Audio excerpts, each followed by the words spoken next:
നെയ്യാറ്റിൻകരയിലെ ഗോപന്റെ വിവാദ കല്ലറ തുറന്ന് മൃതദേഹം പുറത്തെടുത്തു. മൃതദേഹം അഴുകിയ നിലയിലാണ്. ഇൻക്വസ്റ്റ് നടപടികൾ പൂർത്തിയാക്കി പോസ്റ്റ്മോർട്ടത്തിനായി തിരുവനന്തപുരം മെഡിക്കൽ കോളേജിലേക്ക് കൊണ്ടുപോയിരുന്നു. പോസ്റ്റ്മോർട്ടം നടപടികൾ തിരുവനന്തപുരം മെഡിക്കൽ കോളേജിൽ തുടരുകയാണ്. പോസ്റ്റ്മോർട്ടത്തിൽ 3 തരത്തിലുള്ള പരിശോധനയെന്നാണ് ഡോക്ടർമാർ പറഞ്ഞിരിക്കുന്നത്. വിഷം ഉള്ളിൽ ചെന്നിട്ടുണ്ടോ, പരിക്കേറ്റാണോ, സ്വാഭാവിക മരണമാണോ, അങ്ങനെ വിവിധ തരത്തിലുള്ള പരിശോധനകൾ പോസ്റ്റ്മോർട്ടവുമായി ബന്ധപ്പെട്ട് നടക്കും. വിവരങ്ങളുമായി ഇപ്പോൾ കമലേഷ് ചേരുകയാണ് നമ്മളോടൊപ്പം. കമലേഷ്, പോസ്റ്റ്മോർട്ടം നടപടികൾ ഇപ്പോൾ തിരുവനന്തപുരത്ത് മെഡിക്കൽ കോളേജിൽ പുരോഗമിച്ചുകൊണ്ടിരിക്കുകയാണ്. 3 തരത്തിലുള്ള പരിശോധനയാണ് ഈ പോസ്റ്റ്മോർട്ടം ടേബിളിൽ ഡോക്ടർമാർ നടത്തുന്നത്. അതായത് വിഷം ഉള്ളിൽ ചെന്നിട്ടുണ്ടോ, പരിക്കേറ്റാണോ, സ്വാഭാവിക മരണമാണോ, അങ്ങനെ ഈ ദുരൂഹതകളെല്ലാം പരിഹരിക്കേണ്ട തരത്തിലുള്ള പരിശോധനകൾ പോസ്റ്റ്മോർട്ടവുമായി ബന്ധപ്പെട്ട് നടക്കുന്നു. ഇന്ന് രാവിലെ മുതൽ ഈ സമയം വരെയുള്ള കാര്യങ്ങൾ സമഗ്രമായി.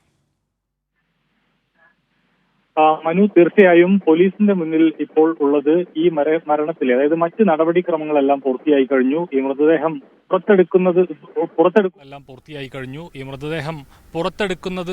പുറത്തെടുക്കുക എന്നുള്ളതായിരുന്നു പോലീസിന് മുന്നിൽ ഏറ്റവും വലിയ വെല്ലുവിളി.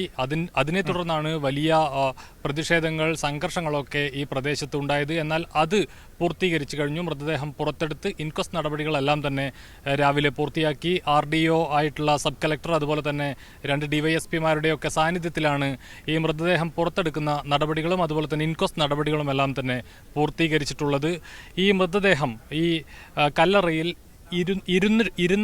ഇരുത്തിയിട്ടുള്ള അവസ്ഥയിലാണ് ഇത് പുറത്തെടുത്തിട്ടുള്ളത്. അതോടൊപ്പം ഈ ഇൻക്വസ്റ്റ് നടപടി അല്ലെങ്കിൽ ഈ മൃതദേഹം പുറത്തെടുക്കുമ്പോൾ കൂടെ ഉണ്ടായിരുന്ന ചില ആളുകളിൽ നിന്ന് ലഭിച്ച വിവരം പ്രകാരം ഇതിൽ മലമൂത്ര വിസർജനമടക്കം നടന്നിട്ടുണ്ട് എന്ന നിലയിലുള്ള വിവരമാണ് നമുക്ക് ലഭിച്ചിട്ടുള്ളത്. അത് സ്ഥിരീകരിക്കാൻ നമുക്ക് കഴിയില്ല. ഒരാൾ ഈ കൂടെ ഉണ്ടായിരുന്ന ഈ കല്ലറ പൊളിക്കാൻ കൂടെ ഉണ്ടായിരുന്ന ഒരാളിൽ നിന്നാണ് അത്തരമൊരു വിവരം നമുക്ക് ലഭിച്ചിട്ടുള്ളത്. അങ്ങനെയെങ്കിൽ ശ്വാസമുട്ടിയാകാം ഒരു പക്ഷേ മരണം നടന്നിട്ടുണ്ടാവുക എന്ന ഒരു സംശയമാണ് ബലപ്പെടുന്നത്. ഏതായാലും അതടക്കം മനസ്സിലാക്കുന്നതിന് വേണ്ടിയിട്ടുള്ള ഒരു പോസ്റ്റ്മോർട്ടം തന്നെയാണ് ഇപ്പോൾ നടന്നുകൊണ്ടിരിക്കുന്നത്. ശ്വാസം മുട്ടിയുള്ള മരണമാണോ, അല്ലെങ്കിൽ വേറെ ഏതെങ്കിലും തരത്തിലുള്ള മരണമാണോ, ഏതെങ്കിലും മുറിവുകൾ അല്ലെങ്കിൽ അത്തരത്തിലുള്ള എന്തെങ്കിലും പ്രശ്നങ്ങൾ ശരീരത്തിലുണ്ടോ എന്നതടക്കം കണ്ടെത്തുന്നതിന് വേണ്ടി, അല്ലെങ്കിൽ സ്വാഭാവിക മരണം തന്നെയാണോ എന്നതടക്കം സ്ഥിരീകരിക്കുന്നതിനുള്ള ഒരു നടപടിക്രമങ്ങൾ തന്നെയാണ് ഇപ്പോൾ നടക്കുന്നത്. ഈ പോസ്റ്റ്മോർട്ടം പൂർത്തിയായി അതിൻ്റെ റിപ്പോർട്ട് വരുന്ന മുറയ്ക്ക് മാത്രമേ അക്കാര്യത്തിൽ ഒരു വ്യക്തത ഉണ്ടാവുകയുള്ളൂ. ഏതായാലും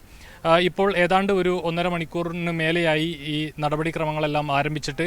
ഉച്ചയോടുകൂടി തന്നെ ഇത് പൂർത്തിയാക്കാനാവും. സാധാരണഗതിയിൽ ഒരു 1.5 മണിക്കൂറാണ് സാധാരണ ഒരു പോസ്റ്റ്മോർട്ടത്തിൻ്റെ സമയം എന്ന് പറയുന്നത്. ഇതിപ്പോൾ വളരെ നിർണായകമായ അല്ലെങ്കിൽ ചർച്ച ചെയ്യപ്പെട്ടൊരു വിഷയമായതുകൊണ്ട് തന്നെ അല്പം കൂടി സമയമെടുത്ത് ആധികാരികമായി തന്നെ ഈ കാര്യങ്ങളെല്ലാം പരിശോധിച്ചതിന് ശേഷമായിരിക്കും ഇതിൻ്റെ റിപ്പോർട്ട് പുറത്തു വരിക എന്നതാണ് മനസ്സിലാക്കാൻ കഴിയുന്നത്.